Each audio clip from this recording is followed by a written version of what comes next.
I want to talk a little bit about my opinions on social media and content consumption, and how I think in a lot of cases it can actually be really detrimental to achieving the life that you want to achieve and following your dreams. I was having a conversation with my friend Brian, who you guys have probably seen on this Unfiltered channel, and we were talking about basically why it can be really bad. And there's a few main points that I want to talk about. So the first thing, and I'm kind of arranging it in a way where it gets progressively worse. The first point is that it's not rest. Social media, scrolling, especially short form content, is not restful for your brain. After a long day of work, you're tired, you're stressed out, you're kind of done with doing some of the stuff you want to do, you kind of got your work done, you don't want to work anymore. You sit down and you scroll social media. The issue is that short form content is stimulating your brain. So your brain's actually not resting, it's being stimulated. So you've stimulated your brain from the beginning of the day, through work, through homework, school, assignments, projects, whatever. And then, you finally rest, and you're stimulating it more through short form content, right? When you're watching shorts and reels, your brain isn't resting. It's processing thousands of different sounds, different images, different colors, different shots, different scenes, different compositions. So it's not actually true rest. In a lot of the cases, it's actually ending you in a spot where you're less motivated and you're more fried after you finish watching it, which brings me to my second point. It's frying your dopamine. Now, there's a really good podcast by Andrew Huberman that talks about dopamine. Actually, he has multiple podcasts that talk about dopamine. But there's a really famous one. It'll be the first one. If you go to his channel on YouTube and you search by most popular, it's the first, it's the highest one about dopamine. So it's not the highest viewed video, but the highest one about dopamine. That's the one I'm talking about. And basically it talks about the idea that essentially through seeking novelty, and through obviously what we already talked about, stimulation, what you're really actually doing is just wasting that dopamine on short form content. Now, this is something that a lot of people kind of already know. If you watch these videos, you probably resonate with that to some extent. We're gonna just do circles in this back alley, and I'm gonna switch hands because I don't want to do a freaking 5-minute lateral raise for no reason. If you watch this channel, you probably already know what I'm talking about, right? A lot of short form content, you know what I mean? A lot of short form content, like junk food, video games, TikTok, pornography, that kind of stuff. It fries your dopamine. Now, that's not exactly how it works. It lowers your tonic dopamine baseline by increasing your phasic dopamine for short periods of time. Basically, you get dopamine spikes and then your baseline lowers, which means your overall motivation for doing things lowers. Dopamine is the chemical of motivation, craving, optimism. So when you have low dopamine, you have low optimism, low motivation, low craving, low drive. So you really just don't want to do anything. It essentially is killing your dream by essentially hijacking your brain's reward system. Okay. Now, me and Brian were talking about this specifically, and talking to him about this was super interesting because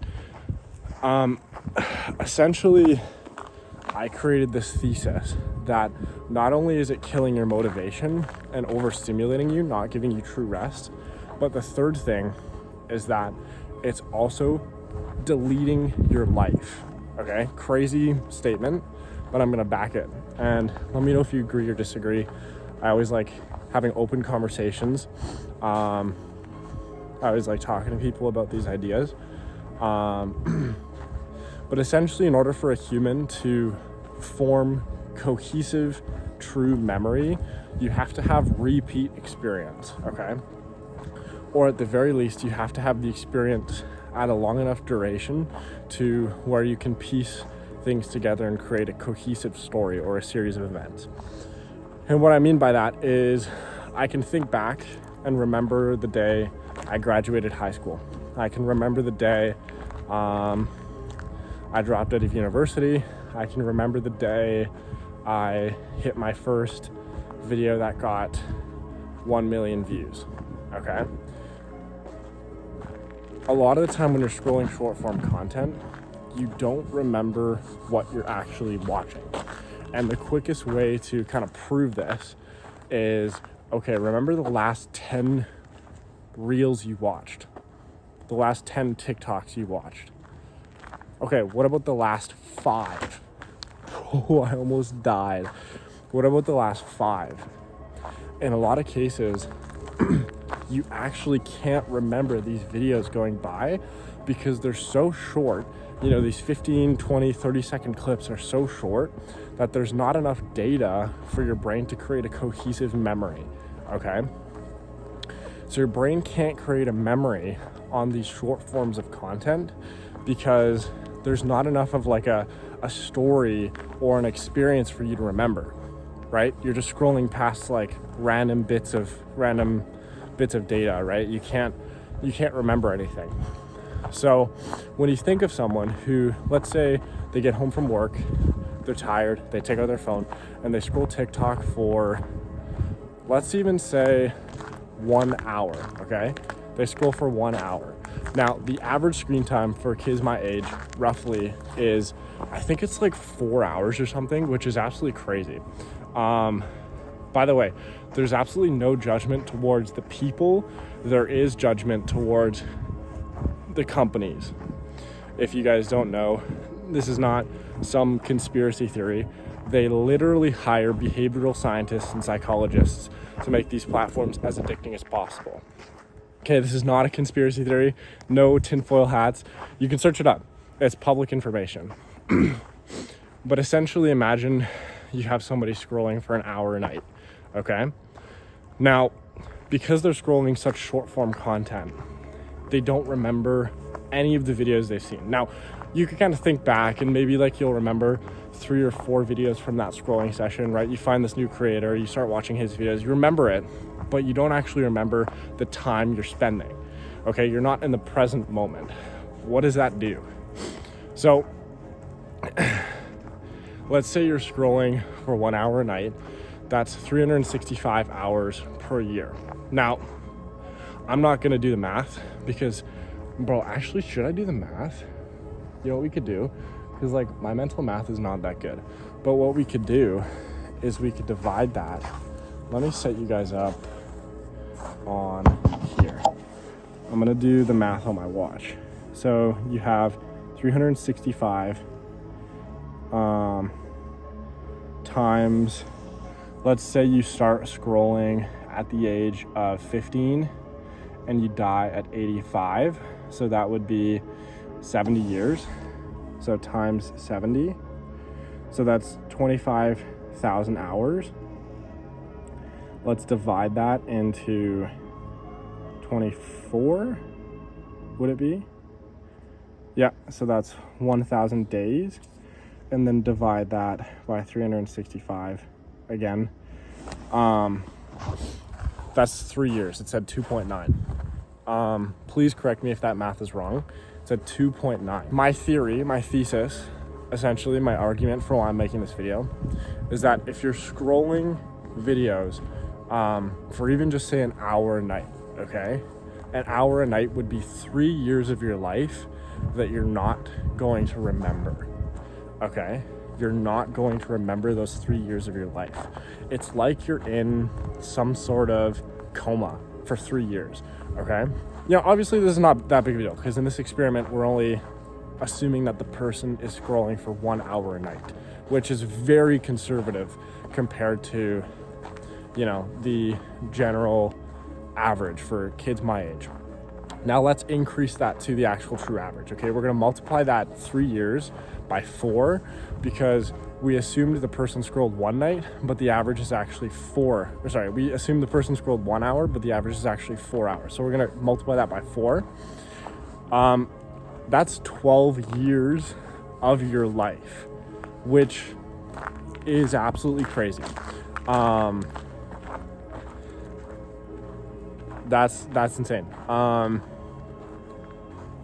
You basically have this device in your pocket that on average people are opening it and using it for 4 hours a day, which adds up to about 12 years of their life, their total, waking life. That's not including sleep as well, right? When you factor in sleep for a lot of people's lives, that kind of gets rid of like 1/3 of their life, right? Because you're sleeping, you're not experiencing life.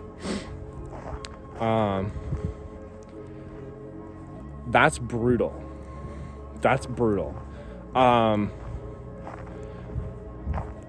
I think that study, actually, that 4 hours is conservative as well, because I think the true numbers now are coming out, and it's like some people are spending more hours online than they are sleeping. Anyways, I'm not going to get into that. But essentially, let's take the number 4 hours, right? That's 12 years of your life you're going to be spending looking down at a glass and metal device, and you're not going to remember what you did on it. 12 years of your life that you're not going to remember. Now, if scientists discovered a drug, like I said, and let's say this drug shortened your lifespan by 12 years, okay, that's a massive issue. Cigarettes, right? People were getting lung cancer. They realized, holy moly, this is a class 1 carcinogen.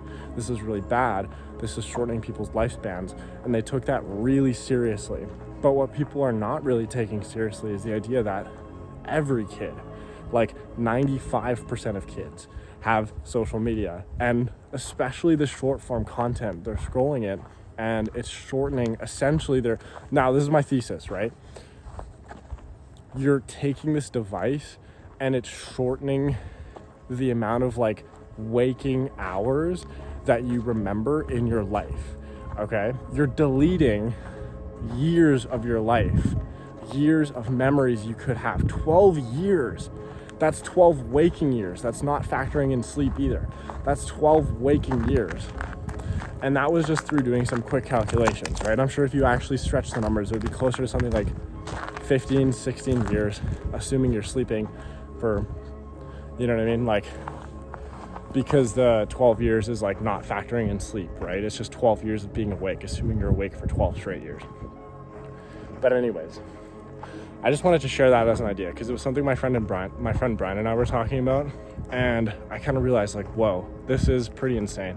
We have, I think, it's like 95% of people have social media, something like that, in the Western world, and you have like millions of people essentially shortening the memories that they're going to have on their deathbed.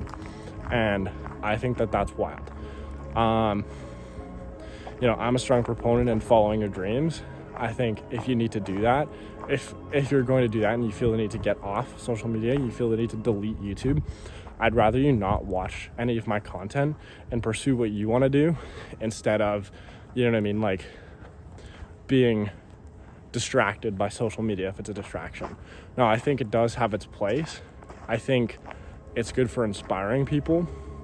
And I think it's creators that have made it that have inspired me to do YouTube, and that's been one of the best decisions I've ever done in my life. It's been so fulfilling.